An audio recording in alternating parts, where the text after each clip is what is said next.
render to the Gishmak. You just have to be like, I'm just gonna let myself be overwhelmed by Gishmak. Whatever, I don't know, that's just the way I see it, I guess. The question is, if I'm gonna have enough koyach, if I'm gonna have enough energy to be able to go to fully appreciate and share and I don't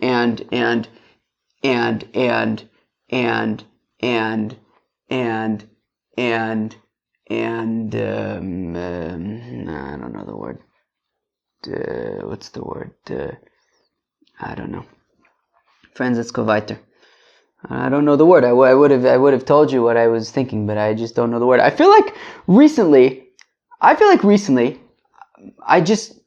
very often I'm searching for words. I don't know why. Anybody know why?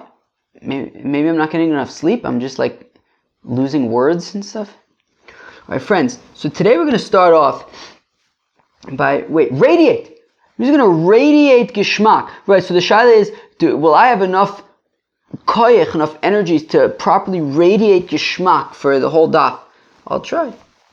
And maybe I just need to surrender to the Gishmak. It's not about trying to radiate Gishmak. I just have to surrender to the Gishmak and let it just kind of come through me. It was like Moshe Yadaber ve'Elokim Yanenu b'kol. It's like I just need to let the Gishmak of the Gemara flow through my body and communicate to my friends at Babylon Talmud. Alright, so Givaldig. So yesterday, Gishmak. So yesterday we started Masechta Gittin.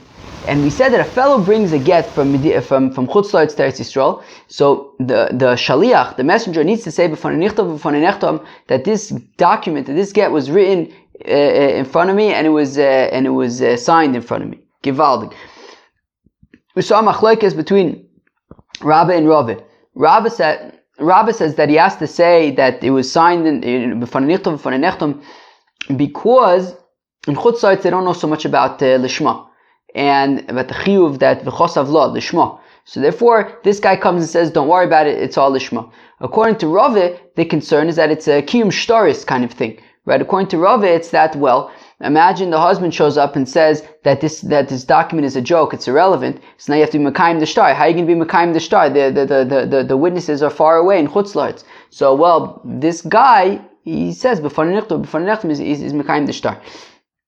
So now, the shaila that we dealt with at the end of the daf yesterday was, well, according to Rabbah, who says that he's essentially testifying that the get was written lishma, shouldn't you need two witnesses to testify that it was written lishma? So he basically says, no, really, at the end of the day, everybody does it anyways lishma, and it's really just a chumrah. Fine. We said that one witness is enough. And to say that the shaliach alone is enough to say and he's trusted. Fine. Now we subject Rava to the same scrutiny. Okay? We say, hey Rava, you're saying that the shaliach is being mekayim the shtar, that he's saying and that you could trust the signatures on the document. It's a real get. But shouldn't you need two witnesses to be mekayim the shtar? This is all the intro, by the way. And I'll just add that we're going to get into one of the seminal machlokes of Masechta Gittin, which is Eidei Mesira Karte or Eidei Chasima Karte, which is machlokes in Reb Meir and Reb Elazar. Some geshmaki yesodistic stuff on today's daf. So we're going to start off by scrutinizing Rava and saying, hey Rava, if it's about kiyum shtaris, shouldn't you need two witnesses for that? Why is the shaliach alone enough? We're going to start in daf Gimel Amud Aleph, about 6-7 lines into the page. Ule Rava, and according to Rava, the Amar lefi she'ein eidim mitzuyin lekaimo, according to Rava, who says that the reason why the shaliach needs to say b'fanei nichtav u'b'fanei nechtam is because because since the get is coming from Medina Sayam, from far away, if the husband shows up and says that the get is a joke, So then what are you going to do? You're going to be stuck. Well, by this guy, the shaliach, the messenger coming and saying, he's being mekayim the shtar. He's testifying that it's a valid shtar. And therefore, if the husband shows up, we say get lost. It's already been validated by the messenger. But according to Ravi, because there are no witnesses around to be mekayim, right? That otherwise there are no witnesses around to be mekayim the shtar. So therefore, the shaliach says, shouldn't you need 2 witnesses to be mekayim the shtar? Just like in general, if you can be mekayim a shtar to say yes, these are the signatures of, right? We recognize these signatures, so you would have to have 2 witnesses for that. So, and for the Gemara, erechod nemon be-isurin. And for the Gemara, like we said yesterday, yeah, but because this is isurin, it's the isur eshes is, so 1 witness is enough to be mekayim the shtar in the context of eshes ish, which is an isur. Emar, fact the Gemara, but I'll say, de'amrinon erechod nemon be-isurin, kigoin, chaticha, sofik shel chelev, sofik shel shumon. I'll say, mamish like we said yesterday, that I'll say that we could say, erechod nemon be-isurin, if I show up at your house and I say, oh, that's some fat on the table, is it shumon, is it chelev? And you say, it's shumon, you can eat it. Okay, there was never a chazaka that it was anything. We didn't know it was a suffix, and you clarified for me that it's shumon. I could trust you, erechod nemon be-isurin. There's no chazake that it's chelev or anything. It's a suffix, and you're clarifying the suffix. I can trust you. Aval hache, but over here by eshes ish is chazak isur the eshes ish. There's a chazaka that she's an eshes ish. She's a married woman. We're trying to release her from that chazaka, from being a married woman. We have to treat it therefore as a davar shebe'erva vein davar shebe'erva pachos mi beis, and she required 2 witnesses, because davar shebe'erva, we learn davar mimamun that it requires 2 witnesses. And for the so that's the Gemara's kasha. That's the Gemara's kasha. Rav, if it's about kiyum shtaris, you should need 2 witnesses. And for the Gemara, davar shebe'erva pachos mi beis, but dinu the bekiyum shtaris nami lo libai. Friends, do you hear this? We've seen this before. Excuse me, 1 second.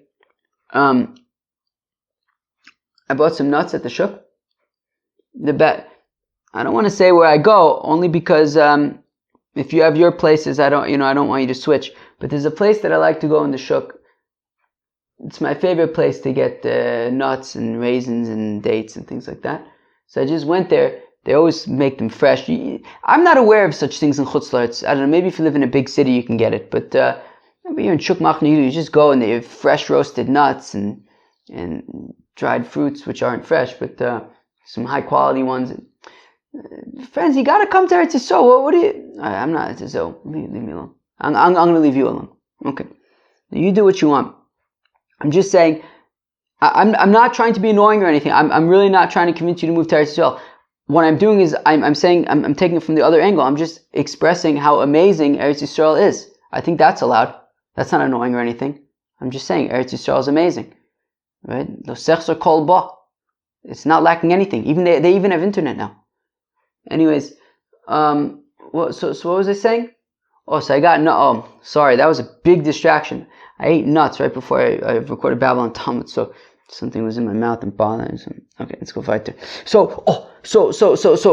therefore, but dinu the bekiyum shtar is namilo libai. So you also shouldn't need to do. You hear this? So meaning, Rav says that the point of b'fanei nichtav b'fanei nechtam is essentially to be mekayim the shtar, so that if the husband shows up, we tell him get lost. We say but to be mekayim the shtar, you should need 2 witnesses. The Gemara says no, you shouldn't. Who says that you need 2 witnesses to be mekayim a shtar? Kidurish lakish damrish lakish edim achsumim al shtar naisuk mishen nechgrei dusan bebezdin. That witnesses that are signed on a document, it is as though their testimony has been checked out and validated in Bezdin. You don't need anything more. So really, me'ikar adin, you don't need kiyum shtaris. If you have a document with 2 witnesses on it, that signed on it, that is enough. You don't need kiyum shtaris. The rabbi said yes, but to play it safe, we do want to be mekayim the shtar to make sure that the witnesses are true, are legit. So we've been mekayim the shtar and say yes, find people recognize the signatures of the witnesses.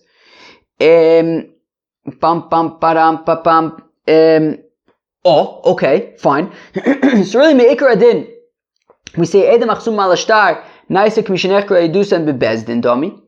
But the rabbis say nonetheless we want you to be mekayim the shtar. But over here by Eshes Ish mishum iguna akilu barabonon, that because we want, if the marriage, if the marriage is not going anywhere and they want to break it up, and she wants to move on with her life, we don't want to keep her stuck over here. So therefore we say one witness is enough. So look, in general, if there are two witnesses signed on the get, you don't need any type of kiyum at all.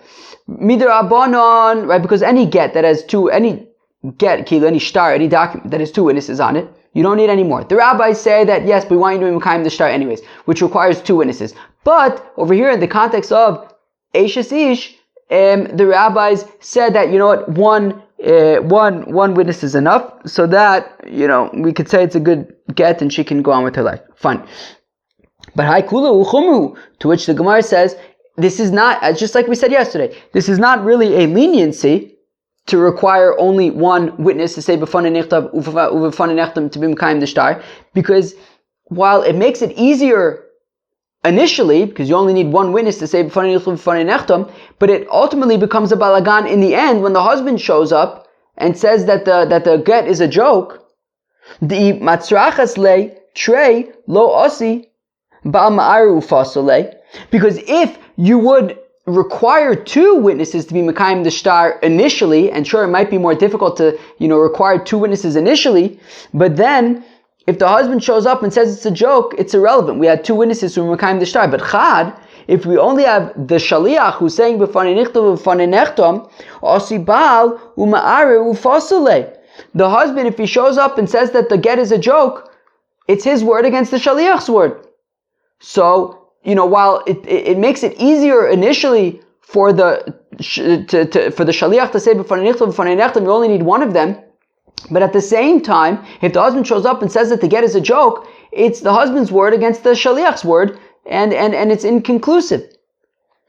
So therefore, while it's easier initially to only find one shaliach instead of two witnesses, but it ends up creating, being ineffective ultimately if the husband shows up and says it's fake. But, and for the Gemara, Kevin the Omer Mar, since we say, Bifnei Kama Nos No Law, that when the Shaliach gives the get to the wife, how many people is he giving it to her in front of? Rabbi Yochanan, Rabbi Chanina, Chad Omer Bifnei Shnayim, V'chad Omer Bifnei Gimel, it's machlokes, he's giving the get to her either in front of two witnesses or in front of three witnesses, and therefore he's going to be giving the get in front of people, and he's got a reputation on the line. People are going to be witnessing what he's doing. So meikar medakdaik velosi lo urui nafshe. He's going right. He knows that when he shows up and he gives the get, it's going to be in front of two or three other people. So he wants to make sure that he gets his facts straight in advance, and therefore when he shows up and he says b'fanei nichtav u'b'fanei nechtam, and he gives it to her in front of these people, we can trust him. So again, really meikar din, you don't require any sort of kiyum shtars, because edem achzub malashtar naisek mishnach be'edusam bebestin dom. But the rabbis say nonetheless, we want you to be mekayim shtars. What's going on? Is there something going on outside? There was right now when I'm recording, it's during this whole situation in whatever. There were some rockets today, I think, in Beit Shemesh, but I didn't hear anything in Yerushalayim. So the Rabbanan say that, right, that nonetheless we want you to mekayim the shtar, but we say specifically when it comes to get, because we want to be mekel so that she can move on with her life, we say that the shaliach is enough to say b'fanei nichtav b'fanei nechtam, and because he knows that he's going to be saying this and giving her the get in front of two or three other people, he's going to make sure to get his facts straight. We can trust him to be mekayim the shtar, and even if the husband shows up and says that the get is a joke, we tell him get lost. Okay, givaldig. Givaldig. So we said that both according to Rabbah and according to Rava, the shaliach is enough to show up and say b'fanei nichtav u'b'fanei nechtam. Now, the Rava, my time l'omer ki Rabbah, how come Rava does not hold like Rabbah? Rava, who says that it's about kiyum shtaris, why does he not say like Rabbah, who says that it's about lishma, making sure that the get was written lishma? Oh my loch, because Rava will say to you, Mikatoni b'fanei nichtov lishma, b'fanei nechtom lishma. Rava says, if it was all about lishma, then it should be b'fanei nichtov lishma, b'fanei nechtom lishma. If it's all about lishma, so then he shouldn't just say b'fanei nichtov, b'fanei nechtom. The most important, he's leaving out the most important part, right? According to Rabbah, right, it was a shtickle like a play, right? Meaning the shaliach comes, says, right? If you look at Rashi, the first Rashi on Beis Beis, right?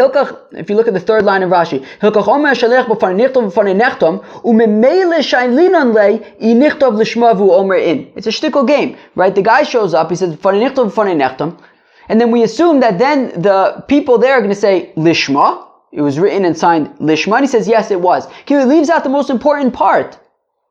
Rava says if the whole point of b'fanei nichtav b'fanei nechtam is to make sure that it's written lishma, so then that should be part of what he's saying. He should say b'fanei nichtav lishma, b'fanei nechtam lishma. Says Rava, the fact that that's left out, lishma is left out, means that it's not about lishma. To which Rabba answers for Rabba, b'dinu delesni achi. Rabba says, look, enochi nami. Yeah, I'd be very happy if it said b'fanei nichtav lishma, b'fanei nechtam lishma. It should have or could have been written like that. But elo the imafshas leidibura osil lemigzaye. But what happens is if you have him, if the shaliach needs to say too much, he's going to start paraphrasing and he's not going to say it. And Rashi points out. What does Rashi point out? What does Rashi point out? No, what does Rashi point out? Come on. No. Yeah, okay, what? No, come on, what?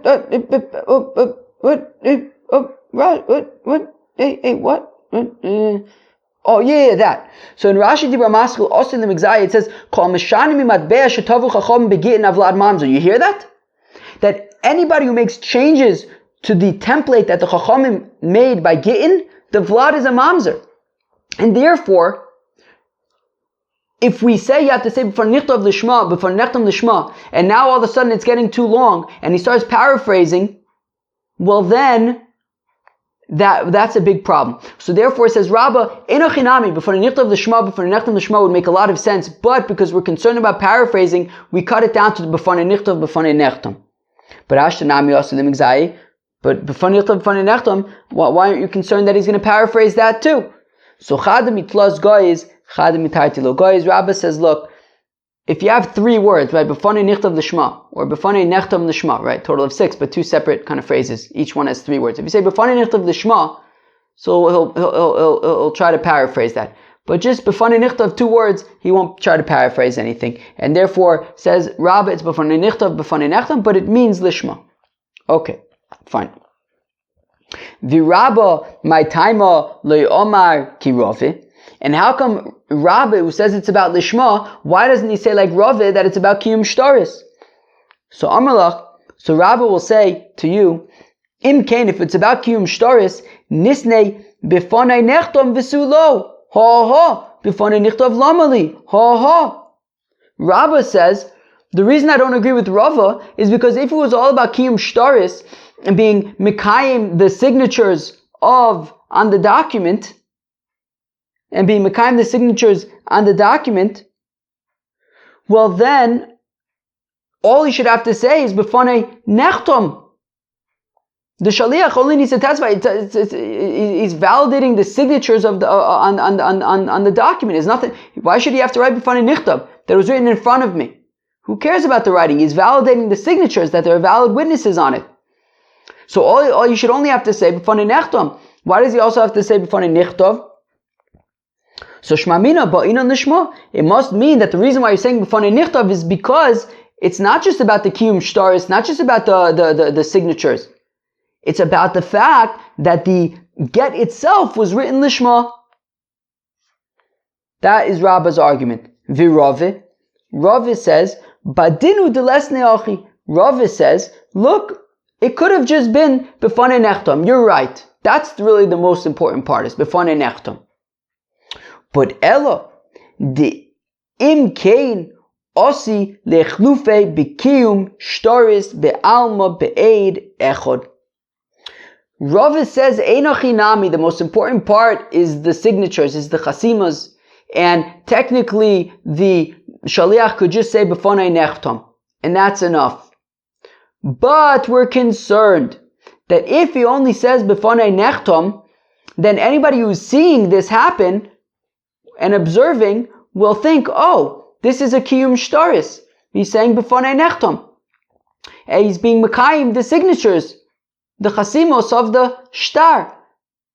So apparently they'll say to themselves that apparently kiyum shtarus is enough to be done with one witness, like we're seeing that the shaliach alone is being mekayim the shtar.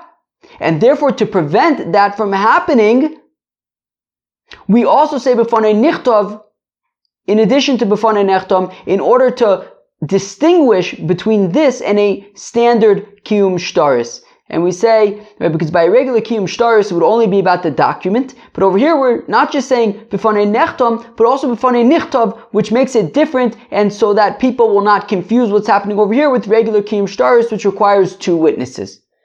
Virabba. But Rabba says, meh.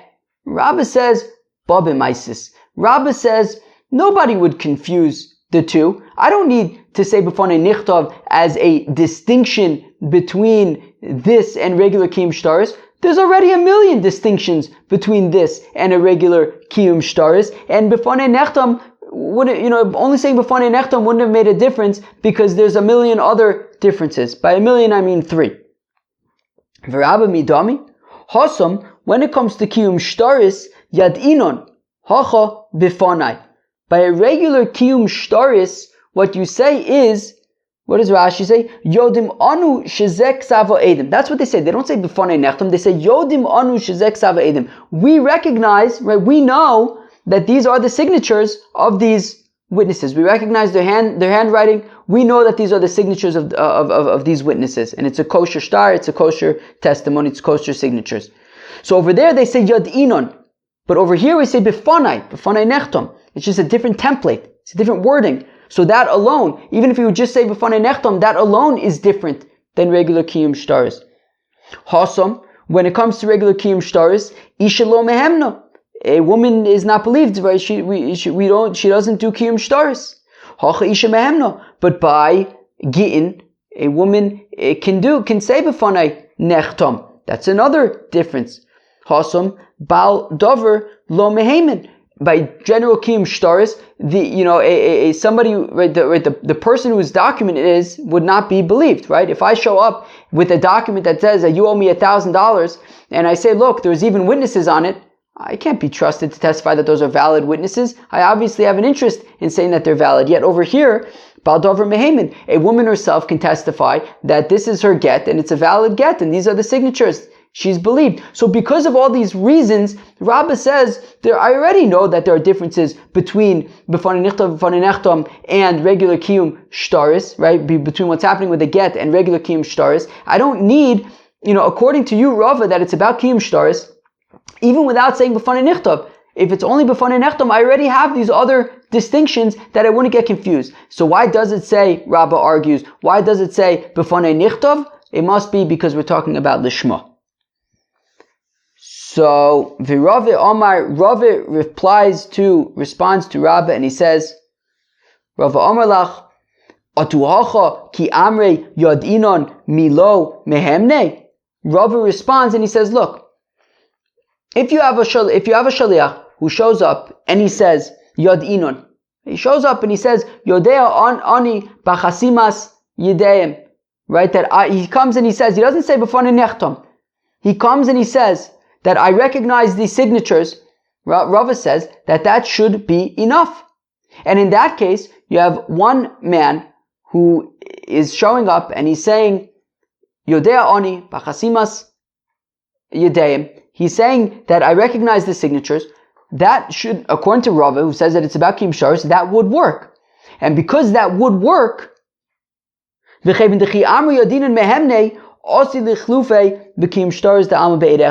because, technically speaking, argues Rava, if somebody would show, if this shaliach would show up and say, he doesn't say b'fanei nechtam, he says, I recognize the signature of the witnesses on this get, it would work.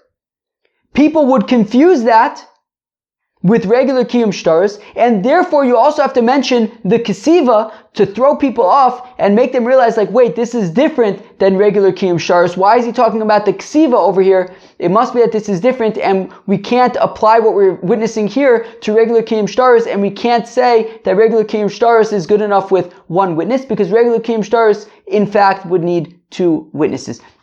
So Rava says that if not for the fact that you have b'fanei nichtav, people would confuse what they're witnessing with a regular Kiyum Shtaros, and therefore you have to say b'fanei nichtav in addition to b'fanei nechtam. Okay, fine. So Rava explains why he doesn't hold like Rabba. Rabba explains why he doesn't hold like Rava.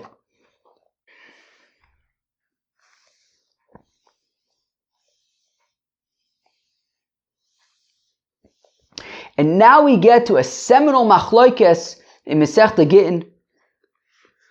Ule Rabba de Omar lefishe, meaning the machloikes of Eidei Mesira, Eidei Chasima Karte, or Eidei Mesira Karte. Maybe let's talk about that for a second now.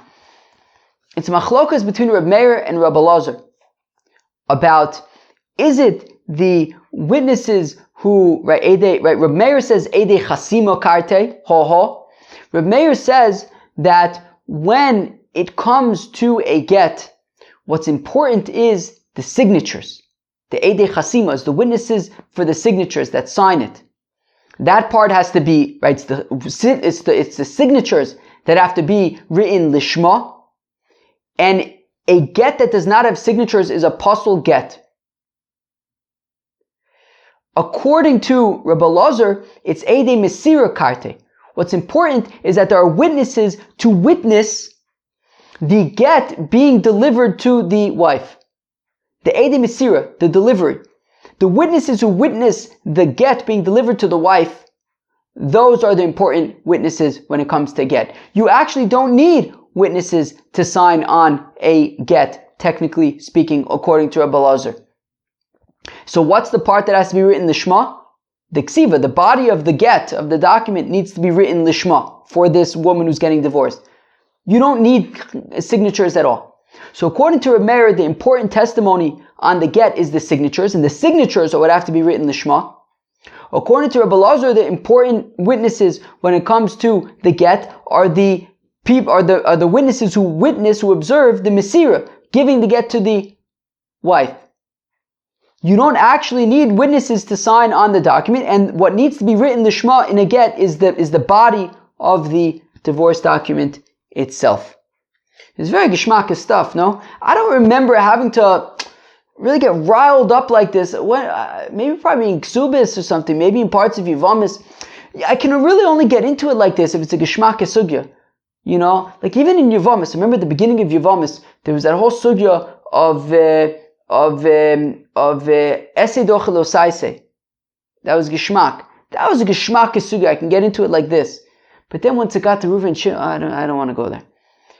Maybe in Ksubis there were sugyas like that. I guess it's not so common that you get a geschmack sugya like this, you know? Well, it would be great if it's like this for the next 2 years, you know? Alright, although it's a lot of energy. I'm telling you, it's a lot of energy to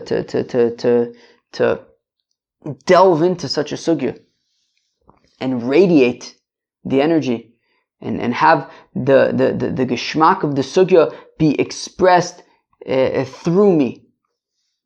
Well, the Rabbi de Omar, it's a very expressive, it's a very expressive endeavor, sharing Babylon Talmud. Well, the Rabbi de Omar lefishein bekiyin lishma. So according to Rabbi, who says that b'fanei nechtam is about lishma, is about confirming that the document is written lishma. Man hai tana deboy ksiva lishma ubai chasima lishma. Ha. Givaldi. So which Tana requires that both the ksiva and the chasima need to be lishma, right? You're saying b'fanei nichtov u'b'fanei nechtam. According to Rabbah, he's saying that this is all about lishma. So he's saying that it's written lishma and it's signed lishma. Who says that both the ksiva and the chasima have to be lishma? As I was just saying a minute ago, according to Reb Meir, the chasima needs to be lishma, the ksiva doesn't. According to Reb Elazar, the ksiva needs to be lishma, the chasima doesn't. No. So when the Mishnah says here that who says, whose opinion is it that both the ksiva and the chasima would have to be lishma? Ha. So Reb Meir, chasima boy, ksiva lo boy. If it's Reb Meir, so the chasima would have to be lishma, the ksiva would not have to be lishma. Right? The chasima would have to be lishma, the ksiva would not have to be lishma. Ditnan, as we learned in the Mishnah. Ein kozvin, this is Reb Meir's opinion, ein kozvin b'mechubel karko. Ha. You can't write a get on something that's connected to the ground. If something's connected to the ground, you can't write a get on it because the pasuk says v'chosav l'sefer krisos v'noson biyada ksiva nesina. You got to write it and then give it. Nothing in between. There shouldn't be anything preventing you from being able to immediately give it once it's been written. If you write it on something that's connected to the ground, you have to write it, disconnect it from the ground before being able to give it. So there's that extra step of disconnecting. That's no good. You have to be able to write it and immediately give it. No disconnecting in the middle. Now, says the Mishnah, Stam Mishnah Reb Meir's opinion, in kozvin b'mechuber lekarka, you can't write a get on something that is connected to the ground. Kisava al mechuber lekarka, if he did write a get on something that is written connected to the ground, tolsho, and then he removed it from the ground, he separated it from the ground, chosmo v'nosnula, and then once it was separated from the ground, so it was written when it was attached to the ground, but now he separated it, and now that it's separated from the ground, he then signed it and gave it to his wife. Kosher. It's kosher. Because according to Reb Meir, what's important is the chasima. What's important is the writing, is the signing of the get. The writing, you could write on whatever, write it when it's attached to the ground. Who cares? What's important is that the chasima needs to be kosher, and as long as you sign it once it's been disconnected from the ground, beseder, that's fine, and you can then give it and it's kosher. So we see that according to Reb Meir, what's important is the chasima, not the ksiva. Only the chasima would have to be the shema, therefore. Reb Elazar, if it's Reb Elazar, ksiva boy, chasima lo boy. According to Reb Elazar, the get would have to be written lishma, chasima lo boy. It would not have to be signed lishma. It doesn't really have to be signed at all. He says, Ede mesira karte. V'chitema le'olam Reb Elazar. If you're going to say really it is Reb Elazar's opinion, v'chilo boy Reb Elazar chasima lishma midoi raise, that when Reb Elazar says that you don't need to sign the get lishma midoraise, you don't have to sign the get lishma midirabanon ba'i, but midirabanon you do. So midoraise, you don't need to sign the get, but midirabanon you do, and it needs to be signed lishma. So therefore, our Mishnah says b'fanei nechtam, so definitely the ksiva would have to be lishma, but even the chasima would have to be lishma midirabanon. But v'ha shlosha gittin psulin dirabanon v'lo bai Reb Elazar chasim lishma. Ha. But there are 3 examples of gittin that are psulin dirabanon, that meaning midoraisa they're kosher, midirabanon they are apostle. V'lo bai Reb Elazar chasimu. And even so, Reb Elazar says in that context that you don't need to sign the get, i.e., it wouldn't even be possible midirabanon. Meaning, we're about to see the Mishnah, that there are 3 examples where there are gittin that are ksher in midoraisa but possible midirabanon, and Reb Elazar is saying that a get without signatures is not even possible midirabanon. It's entirely kosher without signatures. The Tananas we learned in the Mishnah, Gimel Gittin Psulin, there are 3 gets that are possible midirabanon. Ve'imni says, but if a woman got remarried relying upon this get that's pasul midrabanan, havlad kosher. Any offspring would be kosher. So we see that it's midoraisa, it's clearly a kosher get, because we're saying that the children are not mamzerin. So midoraisa, it's a kosher get, but midrabanan, it's pasul. Kosav b'chsav yodo ve'en olav edim. For example, if he wrote a get himself, his own handwriting, and there are no witnesses on it, midrabanan, it's pasul. Midoraisa, it's kosher. Havla, so where am I? Now, yesh olav edim vein bozman. Now, I believe this is also when he writes it in his own handwriting, and there are witnesses, but there's no time written on it. Also, aser midrabanan kosher midoraisa. Yesh bozman ve'ein bo ela erechad. Now, I believe that this is if he wrote it, that scribes wrote it, or were the last two? Wait 1 second. Yes, so it sounds like this one, I don't know, according to Rashi, it definitely sounds like this one is talking about where a scribe wrote the get, and there's a time on there, but there's only one witness. Okay, so in all these examples, mido oraisa, it's a kosher get, but mido abanon, it's a pasul get. Rabbi Lazar Omer, afal pisha ein olav edim, boom. Now says Rabbi Lazar that I know y'all are talking about Gittin that are Asur Midrabanon, Kosher Midoraisa, Asur Midrabanon. Well, I tell you that Afal Pi, I'm reading that again, Afal Pi She'ein Olav Edim, even if there are no witnesses, there are no witnesses signed on the document, but it was delivered in front of witnesses. Kosher. It's a kosher get, 100% kosher get. Midoraisa, midirabanan, everything it's kosher.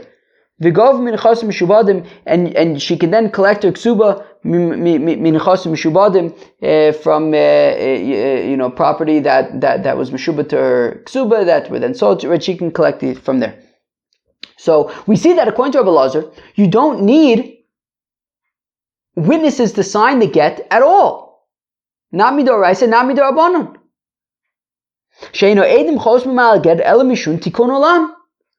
Because the only reason why the witnesses sign on a get is mishum mipnei tikkun olam, as a convenience. As a convenience. Why is it convenient? Well, meaning Rabbi Lazar just said that you don't need any witnesses to sign on the get at all. What you do need, though, is that the get be delivered in front of witnesses. That's a risky thing, though. That's a risky thing. What happens if these two witnesses turn out to go off the derech and become Islamic Jihad senior members, and you know what happened to them recently?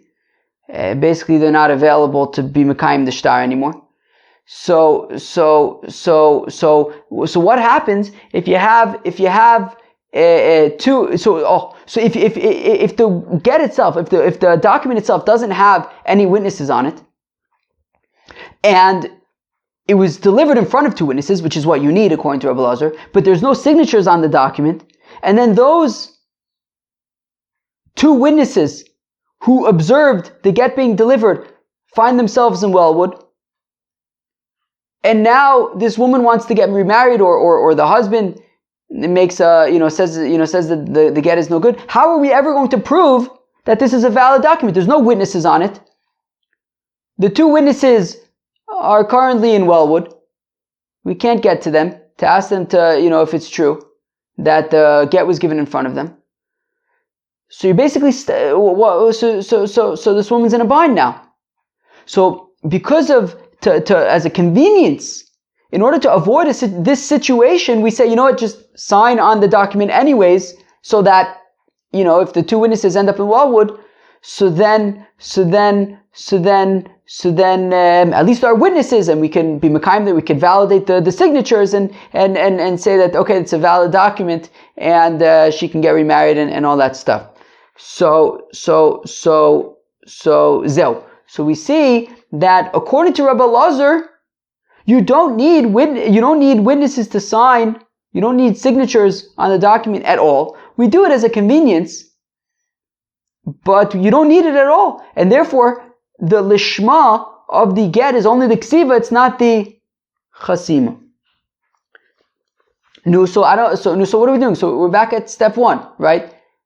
Our Mishnah said before nechtam.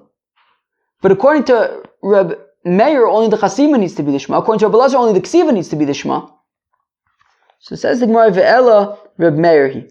So really, the Mishnah is Reb Meir. V'chilo by Reb Meir ksiva lishma, and when Reb Meir says that only the chasima needs to be lishma, but the ksiva does not, that's midoraisa. That's midoraisa, midorabanon, boy. But midorabanon, Reb Meir would say that the ksiva also needs to be lishma. Midorabanon boy. V'ha'amar Rav Nachman, omer hari Reb Meir. But Rav Nachman says that Reb Meir would say, afilo mitzao be'ashpa, that even if a fellow found a get, a already written divorce document in a garbage heap, meaning out in a random place. He looks down and he sees a document and he looks at it, he says, holy smokes, this is a divorce document. Whoever wrote this document, his name is the same as mine, his wife's name is the same as my wife, we live in the same place. It's mamish, anything that would have been written on some document that I would have written is mamish found on this document. V'chasmo, and he then signs it, right, he gets 2 witnesses, they sign it, and he gives it to her, kosher. It's an entirely kosher get. And if you're saying that that's only midoraisa, but midorabanan it would not be a good get, because it would have to, the ksiva also would have to be lishma, and here it obviously wasn't. He doesn't know who it was written for, it just happens to be that all the details add up, are the same. So it wasn't written lishma. And if so again, if you're saying that this Mishnah, or what Reb Meir is what Reb Nachman is teaching, or I guess is Brisa, that we're saying that even if the document was written for somebody else, but you sign it and give it, we're saying that that's kosher. That's only midoraisa, but midorabanan you have to write lishma. Reb Meir dvar Torah mibaile. Then what Reb Nachman should have said is that Reb Meir would say that midoraisa this get is good, but implying that but midorabanan it isn't, because you midorabanan you have to write it lishma, but that's not the case. So that's not the case. It doesn't say that. And therefore it implies that Reb Meir's opinion is that literally you don't need to write it lishma whatsoever. So we say, actually, fine, you're right. Our Mishnah is Reb Elazar. This is a gewaldige thing that the Gemara says now. V'chilo boy Reb Elazar chasima heicha deleka edim klal. Do you hear this, friends? Heicha deika edim ba'i. The Omer Reb Abba moder Reb Elazar b'mzuaf mitocho shehu pasol. Friends, this is gewaldig. Sure, the Gemara says sure. Reb Elazar does not require chasima at all. Reb Elazar says midoraisa and midorabanan too. You don't need signatures on the document. You don't. That's clear. Reb Elazar says the document must be given to the wife in front of witnesses. The Mesira needs to be in front of witnesses. There do not need to be signatures on that document at all. Not even a little bit. Not even for any reason. But we said tikkun olam b'seder. That's not an obligation. But if you do put witnesses on that document, mipnei tikkun olam, because as a convenience method, so that if the witnesses who witnessed the delivery end up in Wellwood somehow, so then at least you have signatures there. So if you're going to end up signing it though, make sure you sign it properly. If you're going to sign it though, don't get 2 brothers to sign the thing. People are pasal eidah. So if you're going to sign it lishma. If you're going to sign it with kosher edim. If you're going to sign it, make sure you're doing it properly. If you mess up on the signing, you're going to ruin the get. So Reb Elazar says that while the get is 1,000% kosher without witnesses on it, if you are going to sign it, you better do it properly and it better be lishma. That is what the Gemara says. Again, so Ella la'olam Reb Elazar, he really Our Mishnah who says before nechtom that according to Rabbi he says that it's talking about lishma, that the ksiva and the chasima have to be lishma. It's Rabbi Elazar's opinion. V'chilo boy Rabbi Elazar chasima, and when Rabbi Elazar does not require that the chasima, right, does not require a chasima at all. Heicha deleko edim klal. That's when there are no witnesses at all. But heicha deika edim. But if there are witnesses signed on it, well then ba'i they better be lishma. To Amar Rabbi Abba, because Rabbi Abba says Modeh Rabbi Elazar b'mezuyaf mitocho shu pasul. That Rabbi Elazar admits though that if you have invalid witnesses on the document, that's a pasul document. Right? You don't need witnesses, but if you have witnesses, they better be proper, and if they're not, it's gonna invalidate the document. Rav Ashi Omar says Rav Ashi Amani Rabbi Yehudahi. Oh, so Rav Ashi comes out of left field, and he says that the author of our Mishnah is Rabbi Yehuda. Titnan, as we learn in the Mishnah, Rabbi Yehuda posel ha'chetei ksivaso b'chasimoso bitolush. That Rabbi Yehuda says, Rabbi Meir had said before that it's okay to write a get on something that's connected to the ground, as long as by the time you sign it, it's been disconnected from the ground. Rabbi Yehuda says, no, it must be disconnected from the ground by the time you write it already. It has to be written and signed once it's already disconnected from the ground, meaning that the ksiva and the chasima are both important. And therefore, when our Mishnah says, it's actually Rabbi Yehuda's opinion who requires that both the ksiva and the chasima be proper and be lishma. That's what Rav Ashi says. The Gemara says, well, Rav Ashi makes a great point. Seems like a no-brainer. Say our Mishnah is Rabbi Yehuda. Perfect. Who requires the ksiva and the chasima to be lishma? Rabbi Yehuda. Why did we spend so much time going back and forth? Maybe we could say it's Rabbi Meir. Maybe we could say it's Rabbi Elazar. Why didn't we just go straight to the gold and say that it's Rabbi Yehuda right away? And for the Gemara, me'adrina na Rabbi Meir, distam masnisin Rabbi Meir. Well, we wanted to see if we could say that the Mishnah is Rabbi Meir because, of course, in general, we have a principle, stam Mishnah Rabbi Meir, that when we have an unattributed Mishnah, it's Rabbi Meir's opinion. And therefore, we wanted to see if maybe we could say that it's Rabbi Meir's opinion because that's sort of the default would be that it is Rabbi Meir because it's a stam Mishnah. Me'adrina na Rabbi Elazar, the kaimelon hilchos kavose begin gewaldig. And we wanted to see if maybe our Mishnah is Rabbi Elazar because we hold that the halacha is like Rabbi Elazar when it comes to Gittin. Is that by all halachos of Gittin? Or is that only by Edim Mesira Karte? What does Rashi say? Rabbi Elazar begin beha milsa. With regard to this Indian, to below Edim Chasumim Kosher, that you don't need Edim to be written, that it's Ede Mesira Karte. That what's important is that the witnesses have to be there to witness the get being given, but you don't need witnesses to be signed on it. So because on this Indian we take a paskin like Rabbi Elazar, that you don't need witnesses signed on it, on the document, so we wanted to see if maybe we could say that since, right, the Hilchsa Kavose be Gittin, since we paskin like Rabbi Elazar when it comes to Gittin, maybe we could establish that the Mishnah is Rabbi Elazar. So we were trying to figure out, maybe it's Rabbi Meir because the Mishnah Rabbi Meir, maybe it's Rabbi Elazar because Halacha Kavose be Gittin, but in the end, Rav Ashi says what makes the most sense is the Pashat say it's Rabbi Yehuda who requires both the Ksiva and the Chasima be Lishma. Friends, that was Daf Gimel of Masechta Gittin. Very geschmack daf. The daf started off talking with the opinion of Rave, who says that the reason why you have to say Ksiva before Nechtom, I get it confused with Ksiva Chasima Tov. So it says you have to say before Nechtom as a Kiyum Shtaris. We say, well, shouldn't you need two witnesses? And ultimately we say no, because really Be'etzim you don't need any witnesses by Kiyum Shtaris, because right? We say that here is a combination of being Mekel because of Iguna and because of he's got to give it in front of people, so he's going to check to make sure that his facts are straight. So he could trust one witness. We talked about Akam Rabba doesn't know like Rabba, Akam Rabba doesn't know like Rabba, and then we said according to Rabba, who says that is about lishma. So who is the Tana that holds that the ksiva and the chasima needs to be lishma? We got into machlokas between Reb Meir and Reb Elazar about ede chasima karte or ede misira karte. That Reb Meir essentially says that the important thing is that the chasima needs to be lishma. Reb Elazar says that the ksiva needs to be lishma, but you don't need chasima at all. So who's the author of our Mishnah? We suggested that the author of our Mishnah could be Reb Elazar, that even though he says that definitely the ksiva needs to be lishma, but even the chasima, if you're going to sign it, it would have to be lishma. Alternatively, Rav Ashi suggested that the author of our Mishnah is Rabbi Yehuda, that who requires that both the ksiva and the chasima be lishma. Friends, that was Daf Gimel of Masechta Gittin. I hope you enjoyed. Peace.